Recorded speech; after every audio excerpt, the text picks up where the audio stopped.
Alright, magandang gabi po sa inyong lahat mga kababayan, Batang Maynila to it's. Mabilisan lang. Sabi po ni Sara Duterte ay meron na raw siyang na-recruit na magiging vice president niya. Ito, pakinggan natin mga kababayan ha. Pakinggan natin itong interview sa kanya ng Banateros. May nirecruit ako. Hanggang dyan lang ha. Hanggang dyan lang ang sasabihin ko. Nirecruit ko siya last year pa. Kaso, wag na muna natin yan pag-usapan. Protektahan natin yung tao hanggang sa makapag-desisyon siya kung anong gagawin niya sa karera niya. Okay, so ayan mga kababayan ha. So meron na raw siyang nirecruit na magiging vice president niya pero hindi pa niya sasabihin. Ha? Sino sa tingin ninyo mga kababayan yung binabanggit niya? So last year pa raw niya ni-recruit. At hihintayin niya lang kung ano ang magiging desisyon ng kanyang gustong maging vice president.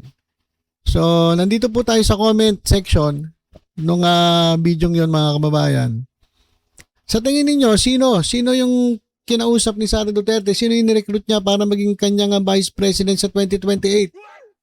Kasi ang daming pangalan na lumulutang mga kababayan na magiging vice president. Si Amy Marcos, si Robin Padilla, meron nga akong nakita, Bongo, Chis Escudero, Marcoleta, si Mr. 10K, si Cayetano. So, ang daming pangalan na lumalabas na magiging umano'y Vice President ni Sara Duterte. Pero sabi ni Sara Duterte, meron na pala siyang na-recruit last year pa. Sino kaya yon, mga kababayan? So ito, nandito tayo sa comment section. Babasahin ko mga kababayan kung sino sa tingin ng ating mga kababayan, yung nanonood dito, yung nanonood ng video, kung sino sa isip nila yung Vice President ni Sara Duterte. So sabi nila, I think it's Senator Marcoleta. O yan mga kababayan ha.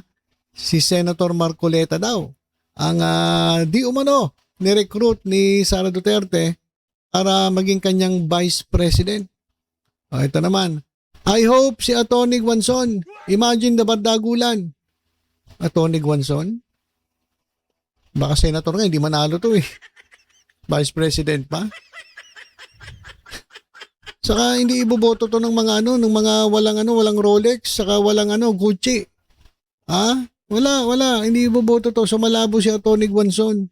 Saka buwang to Buwang to. Feeling na ako si Marcoleta. O dalawa na yung nagsabing si Marcoleta. Feel ko si Atty. Bing Guanzon yata yan. So tuto. Bakit si Guanzon? Ano ba meron si Guanzon? Meron siya Rolex yun. Pero yung Vice President, parang parang malabo naman ata. Pero bet ko si Bongo. Ayan. So ito nga sabi nung nag-comment dito, presidente niya Inday Sara Duterte, Vice President Bongo, Speaker of the House, Atty. Bing Guanzon. Sino tong Bing Guanzon na ba to? Ito ba si Rowena Guanzon? Ha? Tapos Senate President Alan Peter Cayetano. Ayan tagal na pangarap ni Cayetano yan. Meron naman nagsabi rito, si De Lima yan. Si De Lima daw. Malabo naman si De Lima. Kalaban nga nila yung si De Lima. So, tapos eto may comment, I think si Baste running for senator. Mga kababayan, iboboto niya ba si Baste kung tatakbo senator? Wala, laging wala dyan sa munisipyo dyan sa City Hall. Mayor pa nga lang hindi na inaayos yung trabaho Senator pa. Saka tatama rin yan. Kasi senator lagi nandun sa sa Senate. Parang hindi siya sanay sa ganun. Gusto niya yung yung pag-alagala lang. Ayaw niya yung talagang magpapasok siya, magtatrabaho siya, magtatagal siya. Sa tingin ko hindi to si Baste. Malabong manalong senator ito kasi tamad to mga kababayan Hala, si Trillanes ba? Si Jam Magno. Uy. Si Jam Magno raw. So hula ko Marcoleta. I think Attorney Bing Guanzon or Senator Rodante Marcoleta. Sino ba tong Bing Guanzon? Check ko nga mga kababayan, check ko lang sino ba si Bing Guanzon? Ito ba si Rowena Guanzon? Check ko lang Pasensya na po kayo kasi ang alam ko, Rowena Guanzon. Sino yung yung Bing Guanzon? Sino ba yan? Sino si Bing Guanzon?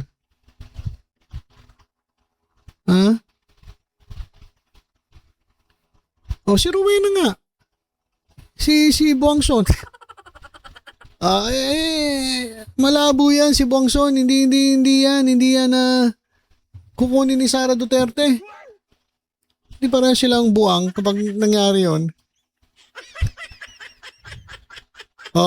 Baka si Bam to si Bam naman. May nakaisip si Bam Aquino. Si Basti yan. Unang clue ko si Senator Marcoleta pero si Basti Duterte yan. Sabi dito. Tapos si Senator Bato pala. Nakakabiti naman BP Inday. Sara, sino kaya siya? Duterte, Marcoleta sa 2028. It's either daw si Marcoleta o si Alan Peter Cayetano. May nagsasabi Robin Padilla, may nagsasabi Bongo, may nagsasabi Trillanes, Guanzon, Jam Magno. Si Jam Magno, minumura nga ni Jam Magno yan si Sara Duterte. Atty. Vic Rodriguez. Si Vic Rodriguez hindi yan kasi wala nga Olats nga, talunan nga nung tumakbo senator So malabo yan si Vic Rodriguez. It's either Cayetano or Marcoleta. Sabi si Basti daw. Baka si Torre. Ito. Maybe Lenny. Ayan, maybe Lenny. Kasi di ba nababalita nga Sara Lenny sa 2028. Baka si Robin, baka si Guanzon. Bakit lagi si Guanzon? Exciting to. May plano na sila. Feeling ko taga NCR. Basta lalaki at lawyer yan. So nasususpend sila, mga kababayan. Yehey, si Larry Gadon. Hula ko si Bongo at ang speaker ay si Marcoleta. Si Boying yan. So ang dami. Baka si Kamatayan. Baste o Kong Pulong yan. So, ayan na, yun na naman. Panay spekulasyon na naman itong naririnig natin at nababasa natin. Mayroon pa siya magsabi. Pero sabi niya, meron na raw. Ewan ko kung totoong meron talaga. Baka baka wento-wento lang ni Sara Duterte yun Pero marami kong nababasa rito. Si Marcoleta. Malamang daw si Marcoleta ang kunin niyang vice president. So, si Amy Marcos, walay. So, kahit talagang binanatan mo, kapatid mo, hindi ka gusto ni Sara Duterte bilang vice president. Si Robin Padilla, mukhang hindi rin kasi talagang pipiliin ni Sara vice president, yung talagang mabibit-bit siya. Sa tingin ko. Kasi kung si Robin, hindi kakayanin Marami nang naghihintay na nga lang na matanggal si Robin. Kumbaga parang pinagtsatsagaan na lang ito si Robin. Tapos pipiliin niya bilang vice president. Hindi yan. So ang feeling daw nila, Senator Marcoleta, si Alan Peter Cayetano, o kaya naman daw si Leni Robredo. Kasi mga kababayan, kung natatandaan ninyo, pumunta si Sara Duterte diyan sa Naga City dati. Sabi niya, umaten lang daw siya ng yung Peña Francia. Pero nakipagkita siya dito kay Leni Robredo. Hindi kaya yun yung sinasabi niya na last year ay nirecruit niya yung kanya magiging vice presidente. So, abangan natin mga kababayan kung sino yung sinasabi niyang vice presidente na yan. Tagal pa naman ang eleksyon So, ito panay panay spekulasyon.